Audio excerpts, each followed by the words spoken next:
Hi everyone. Who wants to be at the bar? I do. So I'm Tink. I'm the founder and president of dotmailer, and today I'm going to talk to you about data. Like how sexy can that be, especially when there's a free bar upstairs? Now that's right. First of all, I did say dotdigital. I should have said dotdigital. And after the last few years, a lot of you guys would have got to know me, especially you in the back there, as Tink Taylor of dotmailer, and that had a lovely ring. And Amy here in our marketing team came along and had ruined that for me by rebranding the company. So I just want to take this opportunity to give a couple of minutes background of what we've been doing and why. So the business now we call dotdigital, but more importantly, the platform we call the engagement cloud. So who are we? We've got 350 staff in 13 different offices around the world now, which has changed since we last saw each other. We're listed on the London Stock Exchange. Lots of people don't know that, and it's actually our 20th birthday this year, which means we know what we're doing. We've been around for a while. Most importantly for this audience is to know that we're a Magento Premier Partner, and super important for that is as of Magento 2.2.2, we're actually bundled in the core code, meaning we're primed, vetted, tested, and ready to go. We have 4,000 customers globally. We operate across all sectors, which I think you can see on the slides there. Interestingly, 50% of our customers are B2B, and 50%, I think that's the maths, would be B2C. Actually, B2B is our heritage way back when. It's only in sort of the last 10 or so years we've been doing B2C as well. And in the expanding world of B2B commerce, experience of both is vital, and I think also completely unique. I don't see anyone in our space that has the depth and breadth of both experiences.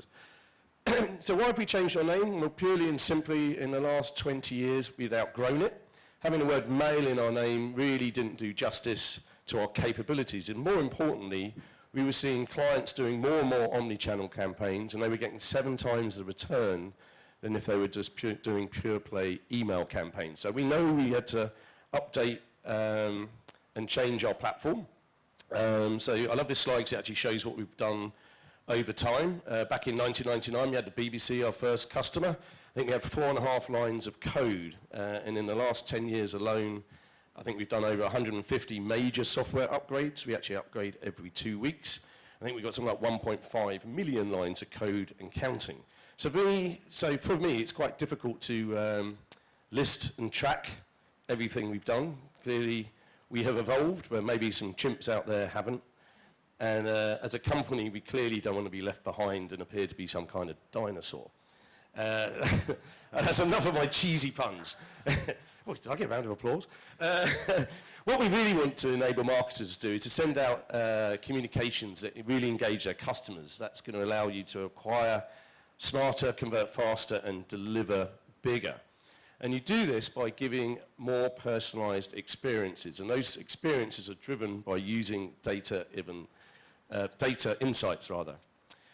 And what do we mean by personalization? Well, purely and simply, it's the ability to communicate with your customers on a one-to-one level. And this is super important for B2C and B2B commerce because it makes you stand out from the crowd. This will empower your messages and drive ultimately your engagement and also your return on investment. Now, here's a great quote from Tom at Forbes. He actually says, millennials want to feel valued, and that's in all channel, and this drives loyalty. And I think that applies to every customer, not just millennials. So retailers really need to examine what they're doing with their customer data, ensuring they're delivering those more personalized experiences. Now, speaking of millennials, I saw this stat, I thought it was quite interesting. They say that they're much more receptive to personalization techniques.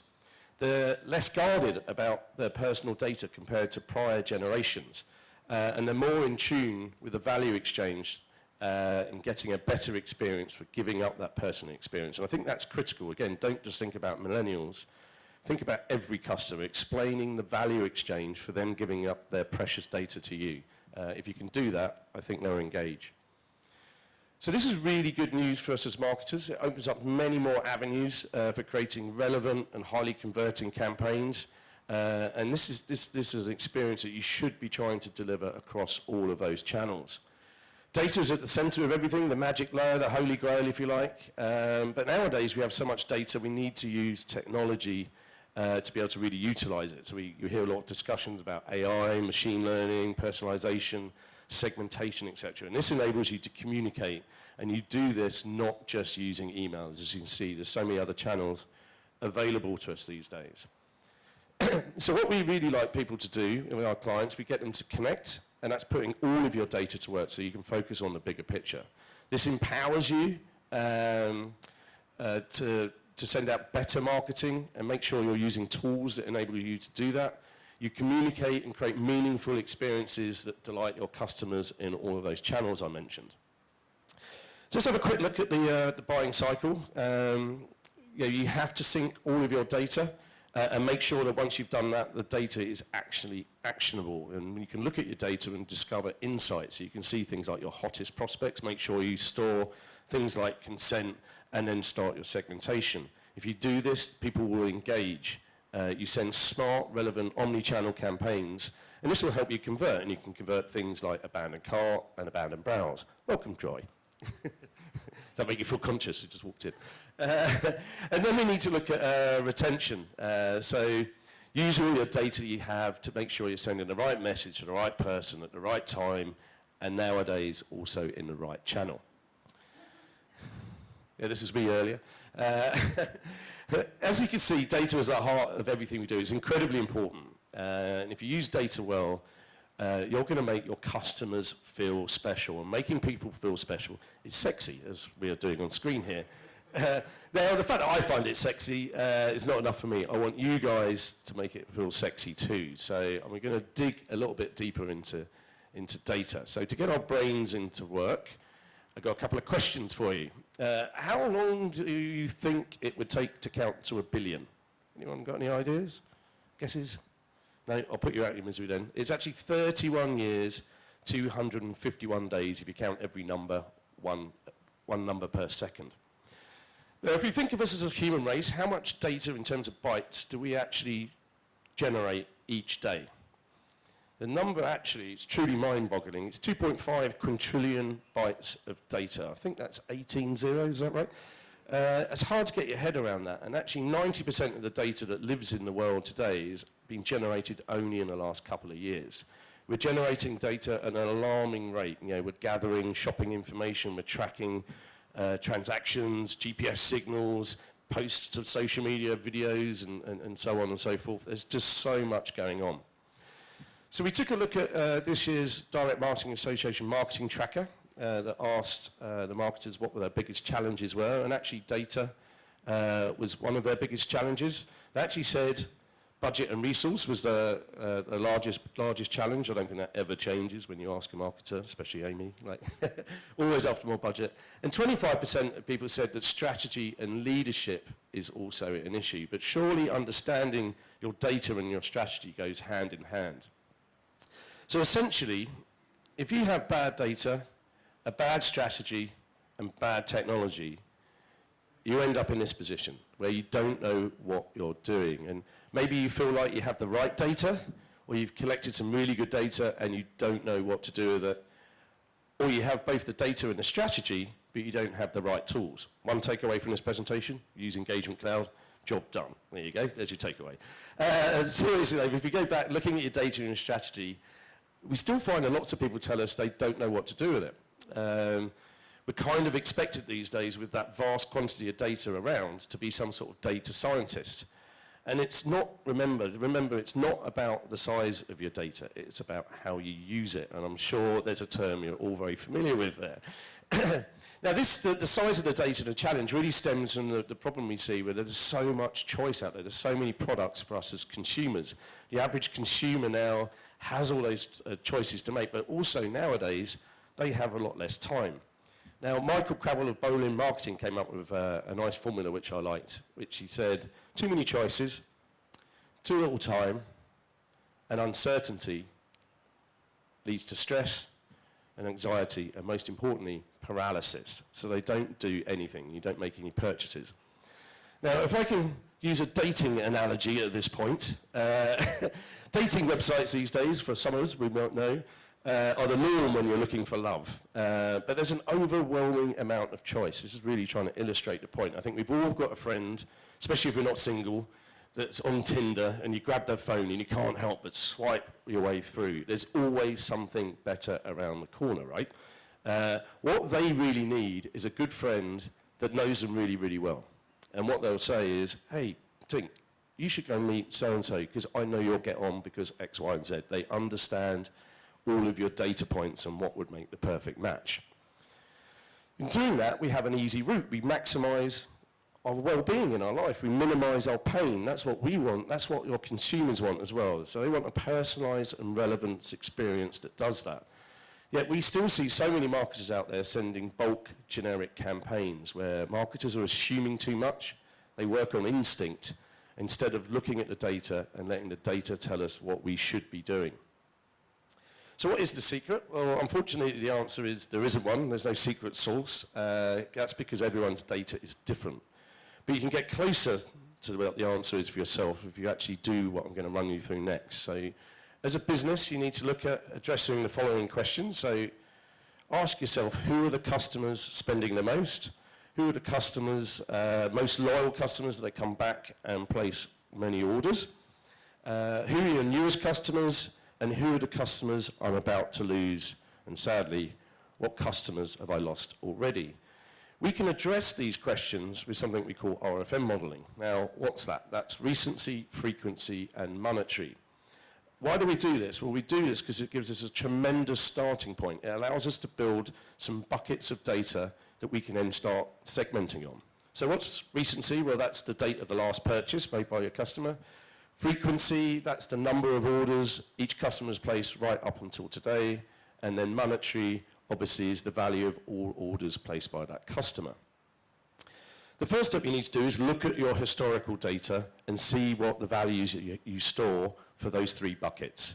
Now you have those three elements of those data, you need to give each one of those clients a score. And once you score this, you can put them into additional buckets. And these are the buckets we actually use in our platform, and you can actually decide to add other buckets. So I'll just call out some examples there. We have champions, I think that's top left, is it? These people have bought recently, and they spend the most. Reward them. They'll be early adopters of new products. They'll probably also help you promote your brand. We have people, people in the buckets like can't lose. They make big purchases, and often, but they haven't purchased for a long time. Win them back with renewals or new products. Don't lose them. Go out and talk and communicate to them in whatever channel is best, because your competitors will be. Then you have at risk, the lowest recency, frequency, and monetary scores, perhaps, but revive interest with them. Reach out and nurture them. Don't ignore them because you're leaving money on the table.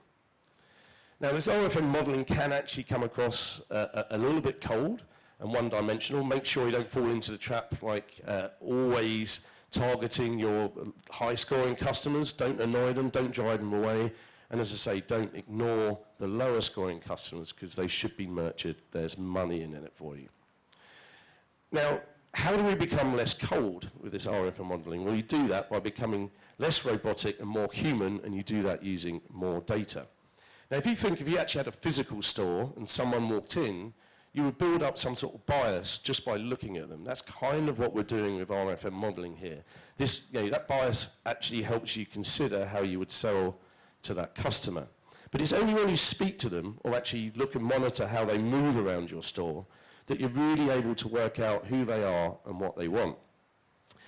And to make RFM modeling really effective, you need to layer some additional data over them. So what does that look like? Well, what we need to do is combine your buyer profiles with your buyer insights. And this will give you a real true understanding as to what their persona is. I'm sure we've all heard of personas. Basically, buyers' personas are the profiles that represent your ideal customers. Now, you create those personas by using market research. You look at real data about existing customers. This gives you a much deeper awareness of all of your customers and what makes them tick. And after all, if you don't know who you're aiming at, how the hell are you going to sell your products and services to them?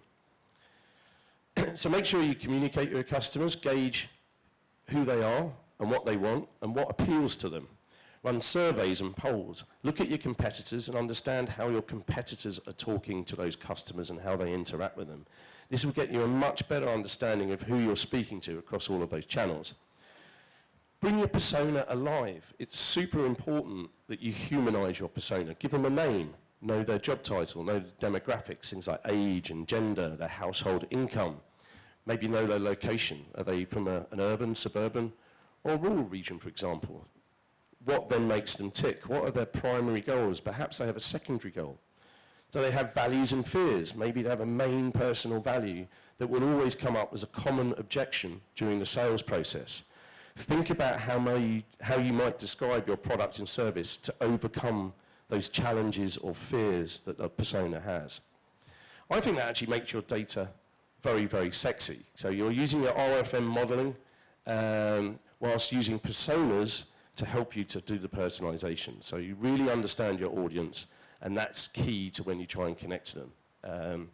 In short, if you really understand a new friend and get to know them a lot better, they will simply hang out with you more often. And it's the same with your customers. It makes your life easier if you do this, but more importantly, it makes their life better as well.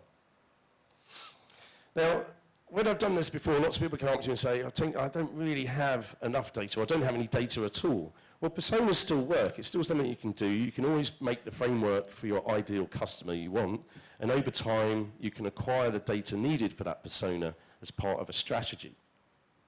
There is an ethical question here, of course, with all this data sloshing around. You've got to remember, first of all, whose data it is. It's not yours, it's their customers. So you must do right by it. I'm sure we're all familiar with things like GDPR in Europe, Castle up in Canada where I live.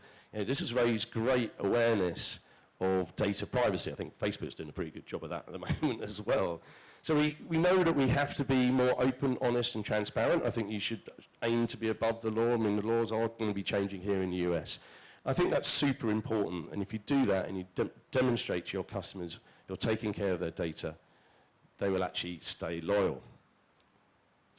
So let's wrap it up. I know I've covered quite a bit, and this is a very short presentation, and there's a free bar upstairs. So quickly, to recap then, there's a lot of data out there. We need to capture it. We need to capture as much as we can, but we must model it when we do capture it. We see far too many people capturing data and not doing anything with it. Now, these need not be scary, because there's so much that we can do with it. And when you do, you make your lives better, but ultimately, as I say, your customer's life better as well. So you need to harness that data, build your buckets. That's based on your analysis, and then listen to what the data is telling us. And don't be creepy with your data as well. I hate that when someone says, I know you're on this website at this day doing this, that, and the other. It's like, what the hell else do they know about me that I might not want them to know? So respect what people give you, and they'll appreciate that and return. Now remember, don't assume, don't think creative first. Far too many people fall into that trap, but do think data first. As you do this as a brand, you'll have a great opportunity to drive your conversion rates. This will drive your loyalty and the lifetime value of your customers, because you're giving them an amazing customer experience. And we've heard so much about that over the years. Now, you can link all of your conversations and all your data points across all of your channels, and then use that information in every sales and marketing conversation you have down the line. And when you're doing that, you've got to remember to be more human by using more data, and use more technology, more marketing automation to help you deliver relevance to the client, but ultimately efficiencies to you as a marketer. Now, this sounds like a really big task, and it's quite scary, but I love big tasks, and you deliver them by breaking tasks up into bite-sized chunks so you can consume them. So we have a mantra here at dotdigital that we tell our clients that I want to leave you with. So we tell them all to think big. That's your plan. That's the big picture. Then start small. Start with the one thing that you can solve today, tomorrow, perhaps this week, and then scale quickly. Do that every week. Imagine you set up a new automation once a week. By the end of the year, you'll have 52 automations in play, probably across multiple channels. It will look incredibly sophisticated. You will be the envy of all of your competitors. I thank you.